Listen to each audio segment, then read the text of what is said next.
ഷാനവാസ് കിച്ചണിൽ തന്നെ നിൽക്കുകയാണ്. ഓരോ കാര്യങ്ങളൊക്കെ ചെയ്തുകൊണ്ട് നിൽക്കുകയാണ്. നൂറയും ആദിലയും അങ്ങോട്ട് വരുന്നുണ്ട്. ആദിലയും നൂറയും കൂടെ സംസാരിക്കുന്നുണ്ട്. ഞാൻ ഒന്നാമത്തെ കാര്യം ഈ ഒരു എവിക്ഷൻ്റെ കാര്യം വിളിച്ച് പറഞ്ഞപ്പോൾ തന്നെ എൻ്റെ മനസ്സ് ഭയങ്കര ഷോക്കായി. ഒന്നാമത്തെ കാര്യം ഞാൻ ഉള്ളിൽ ഭയങ്കര ഷിവർ ചെയ്യുക. കാരണം പെട്ടെന്നാണ്. അപ്പോൾ തൊട്ട് ഞാൻ എൻ്റെ മൈൻഡ് സെറ്റാക്കുവാണ്. നൂറ് ആദിലയോട് സംസാരിക്കുകയാണ്. ഓക്കെ ആവണേ എന്ന് ഞാൻ മൈൻഡ് സെറ്റാക്കിയതാണ്. ഷാനവാസ് അങ്ങോട്ട് വരുന്ന ഷാനവാസ് ചോദിക്കുന്നത് എന്ത് പറയാൻ ഓരോന്നും ഉണ്ടാക്കി വെച്ചിട്ട് നിങ്ങൾ പോയി ആ അനീഷേട്ടനെ സമാധാനിപ്പിക്കുക. ഷാനവാസിക്ക പാവം അത് വിഷമിച്ചിരിക്കുകയാണ് എന്ന് പറയുന്നത്.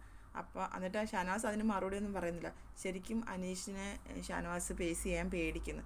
ഷാനവാസിനെ എത്ര പേര് നിർബന്ധിച്ചിട്ടും ഇതുവരെ അങ്ങോട്ട് പോയിട്ടില്ല ഷാനവാസ്. അപ്പം അനീഷ് അതുകൊണ്ടാണ് കൂടുതലും മാറി ഒറ്റയ്ക്ക് ഇരുന്ന് അവിടെ കിടന്ന് സംസാരിക്കുന്നത്. ബിഗ് ബോസിനോടെന്ന പോലെ അതേപോലെ ആ മൈജി കോണറിൽ വന്നിരുന്ന് സംസാരിക്കുന്നത്.